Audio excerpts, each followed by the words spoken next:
Magandang umaga, ngayon po ay araw ng Martes, May 14, 2024 at update po muli sa lagay ng panahon.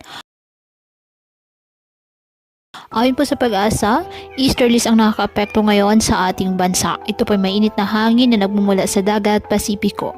Walang bagyo o low pressure area na namamataan sa loob at labas ng ating Philippine Area of Responsibility.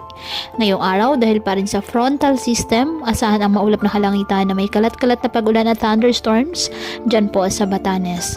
Habang sa nalalabing bahagi ng ating bansa kasama na ang Metro Manila, generally maliwalas ang panahon, mainit at malinsangan, maliban na lamang sa tsansa ng mga localized thunderstorms dahil pa rin po sa easterlies. Kaya patuloy pa rin po natin na pinag-iingat ang ating mga kababayan sa banta pa rin ng mga posibleng pagbaha at pagguho ng lupa lalo na kapag may malalakas na ulan, at ugaliin po na magdala palagi ng payong o kahit anong panangga sa ulan, hindi ka naman po sa init ng araw kapag lalabas ng ating mga tahanan. At yan po muna ang update sa lagay ng panahon ngayong araw. Muli patuloy po tayo na mag-ingat at palaging tandaan, God loves you. Stay safe and God bless.